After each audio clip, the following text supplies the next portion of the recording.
Jó, capítulo 28. Na verdade, há veios de onde se extrai a prata, e lugar onde se refina o ouro. O ferro tira-se da prata, e da pedra se funde o cobre. Ele põe fim às trevas, e toda a extremidade ele esquadrinha. A pedra da escuridão e a da sombra da morte abre um poço de mina longe dos homens, em lugares esquecidos do pé, ficando pendentes longe dos homens. Oscilam de um lado para o outro. Da terra procede o pão, mas por baixo é revolvida como por fogo. As suas pedras são o lugar da safira, e tem pó de ouro. Essa vereda a ave de rapina a ignora, e não a viram os olhos da gralha. Nunca a pisaram filhos de animais altivos, nem o feroz leão passou por ela. Ele estende a sua mão contra o rochedo, e revolve os montes desde as suas raízes. Dos rochedos faz sair rios, e o seu olho vê tudo o que há de precioso. Os rios tapa, e nenhuma gota sai deles, e tira à luz o que estava escondido. Porém, onde se achará a sabedoria? E onde está o lugar da inteligência? O homem não conhece o seu valor, e nem ela se acha na terra dos viventes. O abismo diz: não está em mim. E o mar diz: ela não está comigo. Não se dará por ela ouro fino, nem se pesará prata em troca dela. Nem se pode comprar por ouro fino de Ofir, nem pelo precioso ônix, nem pela safira. Com ela não se pode comparar o ouro nem o cristal, nem se trocará por joia de ouro fino. Não se fará menção de coral, nem de pérolas, porque o valor da sabedoria é melhor do que o dos rubis. Não se lhe igualará o topázio da Etiópia, nem se pode avaliar por ouro puro. Donde, pois, vem a sabedoria? E onde está o lugar da inteligência? Pois está encoberta aos olhos de todo o vivente, e oculta às aves do céu.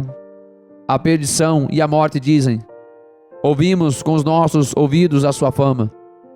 Deus entende o seu caminho, e ele sabe o seu lugar, porque ele vê as extremidades da terra, e vê tudo o que há debaixo dos céus.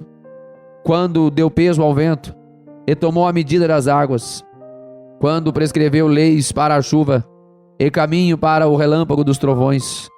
Então a viu e relatou, estabeleceu-a, e também a esquadrinhou, e disse ao homem: eis que o temor do Senhor é a sabedoria, e apartar-se do mal é a inteligência. Jó, capítulo 29. E prosseguiu Jó no seu discurso dizendo: ah, quem me dera ser como eu fui nos meses passados, como nos dias em que Deus me guardava, quando fazia resplandecer a sua lâmpada sobre a minha cabeça, e quando eu pela sua luz caminhava pelas trevas, como fui nos dias da minha mocidade, quando o segredo de Deus estava sobre a minha tenda, quando o Todo-Poderoso ainda estava comigo, e os meus filhos em redor de mim, quando lavava os meus passos na manteiga, e da rocha me corriam ribeiros de azeite, quando eu saía para a porta da cidade, e na rua fazia preparar a minha cadeira, os moços me viam, e se escondiam, e até os idosos se levantavam e se punham em pé. Os príncipes continham as suas palavras, e punham a mão sobre a sua boca. A voz dos nobres se calava, e a sua língua apegava-se ao seu paladar. Ouvindo-me algum ouvido, me tinha por bem-aventurado. Vendo-me algum olho, dava testemunho de mim. Porque eu livrava o miserável, que clamava, como também o órfão que não tinha quem o socorresse. A bênção do que ia perecendo vinha sobre mim, e eu fazia que rejubilasse o coração da viúva. Vestia-me da justiça, e ela me servia de vestimenta. Como manto e diadema era a minha justiça. E eu me fazia de olhos para o cego, e de pés para o coxo. Dos necessitados era pai, e as causas de que eu não tinha conhecimento inquiria com diligência, e quebrava os queixos do perverso, e dos seus dentes tirava a presa, e dizia: no meu ninho esperarei, e multiplicarei os meus dias como areia. A minha raiz se estendia junto às águas, e a orvalho permanecia sobre os meus ramos. A minha honra se renovava em mim, e o meu arco se reforçava na minha mão. Ouviam-me e esperavam, e em silêncio atendiam ao meu conselho. Havendo eu falado, não replicavam, e minhas razões destilavam sobre eles, porque me esperavam como a chuva, e abriam a sua boca como a chuva tardia. Se eu ria para eles, não o criam, e a luz do meu rosto não faziam abater. Eu escolhia o seu caminho, assentava-me como chefe, e habitava como rei entre as suas tropas, como aquele que consola os que pranteiam. Jó, capítulo 30. Agora, porém, se riem de mim os que de menos idade do que eu, cujos pais eu teria desdenhado de pôr com os cães do meu rebanho, de que também me serviria a força das mãos daqueles cujo vigor se tinha esgotado. De míngua e fome se debilitaram, e recolhiam-se para os lugares secos, tenebrosos, assolados e desertos. Apanhavam malvas junto aos arbustos, e ao seu mantimento eram as raízes dos zimbros. Do meio dos homens eram expulsos, e gritavam contra eles, como contra o ladrão, para habitarem nos barrancos dos vales, e nas cavernas da terra e das rochas. Bramavam entre os arbustos, e ajuntavam-se debaixo das urtigas. Eram filhos de doidos, e filhos de gente sem nome, e da terra foram expulsos. Agora, porém, sou a sua canção, e lhes sirvo de provérbio. Abominam-me, e fogem para longe de mim, e no meu rosto não se privam de cuspir, porque Deus desatou a sua corda e me oprimiu. Por isso sacudiram de si o freio perante o meu rosto. À direita se levantam os moços, e empurram os meus pés, e preparam contra mim os seus caminhos de destruição. Desbaratam-me o caminho, promovem a minha miséria, contra eles não há ajudador. Vêm contra mim como por uma grande brecha, e revolvem-se entre a assolação.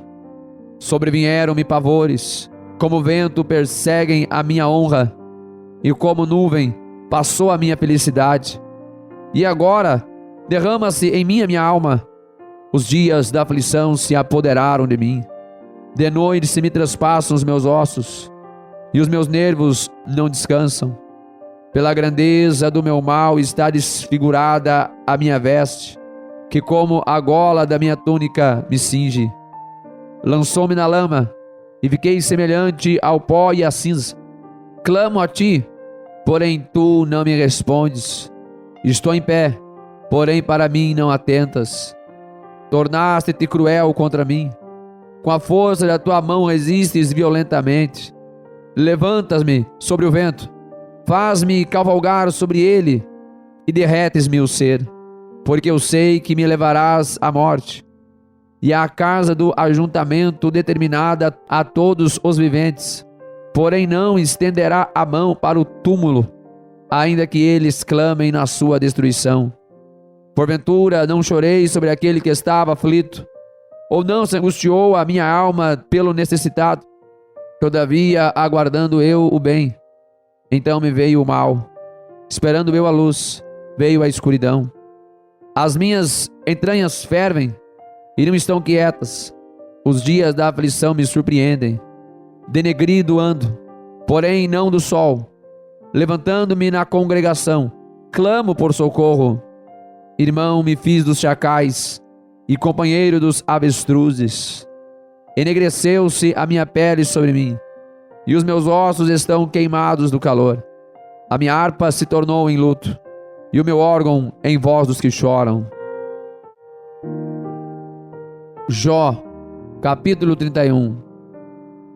Fiz aliança com os meus olhos, como pois os fixaria numa virgem? Que porção teria eu do Deus lá de cima? Ou que herança do Todo-Poderoso desde as alturas? Porventura não é a perdição para o perverso, o desastre para os que praticam iniquidade? Ou não vê ele os meus caminhos, e não conta todos os meus passos? Se andei com falsidade, e se o meu pé se apressou para o engano, Pese-me em balanças fiéis, e saberá Deus a minha sinceridade. Se os meus passos se desviaram do caminho, e se o meu coração segue os meus olhos, e se as minhas mãos se apegou qualquer coisa, então semeie eu e outro coma, e seja a minha descendência arrancada até a raiz. Se o meu coração se deixou seduzir por uma mulher, ou se eu armei traições à porta do meu próximo, então moa a minha mulher para outro, e outros se encurvem sobre ela, porque é uma infâmia, e é delito pertencente aos juízes, porque é fogo que consome até a perdição, e desarraigaria toda a minha renda, se desprezei o direito do meu servo ou da minha serva, quando eles contendiam comigo. Então o que farei eu quando Deus se levantasse? E inquirindo a causa, que lhe responderia? Aquele que me formou no ventre não fez também a ele? Ou não nos formou do mesmo modo na madre? Se retive o que os pobres desejavam, ou fiz desfalecer os olhos da viúva, ou se sozinho comi o meu bocado, e o órfão não comeu dele, porque desde a minha mocidade cresceu comigo como com seu pai, e fui o guia da viúva desde o ventre de sua mãe. Se alguém vi perecer por falta de roupa, e ao necessitado por não ter coberta, se os seus lombos não me abençoaram, se ele não se aquentava com as peles dos meus cordeiros, se eu levantei a minha mão contra o órfão, porquanto na porta havia a minha ajuda, então caia do ombro a minha espádua, e separe-se o meu braço do osso, porque o castigo de Deus era para mim um assombro, e eu não podia suportar a sua grandeza. Se no ouro pus a minha esperança, ou disse ao ouro fino, tu és a minha confiança, se me alegrei de que era muito minha riqueza, e de que a minha mão tinha alcançado muito, se olhei para o sol quando resplandecia, ou para a lua caminhando gloriosa, e o meu coração se deixou enganar em oculto, e a minha boca beijou a minha mão, também isto seria delito à punição de juízes, pois assim negaria a Deus que está lá em cima. Se me alegrei da desgraça do que me tem ódio, e se exultei quando o mal atingiu, também não deixai pecar a minha boca desejando a sua morte com maldição. Se a gente da minha tenda não disse, quem nos dará da sua carne? Nunca nos fartaríamos dela. O estrangeiro não passava a noite na rua. As minhas portas abria o fiamento. Vi como Adão encobria as minhas transgressões, ocultando o meu delito no meu seio, porque eu temia a grande multidão, e o desprezo das famílias me apavorava, e eu me calei, e não saí da porta. Quem me dera um que me ouvisse. Eis que o meu desejo é que o Todo-Poderoso me responda, e que o meu adversário escreva um livro. Por certo que o levaria sobre o meu ombro, sobre mim o ataria por coroa. O número dos meus ossos lhe mostraria, como príncipe me chegaria a ele, se a minha terra clamar contra mim, e se os seus sulcos juntamente chorarem, se comi os seus frutos sem dinheiro, e sufoquei a alma dos seus donos. Por trigo me produza cardos, e por cevada joio. Acabaram-se as palavras de Jó.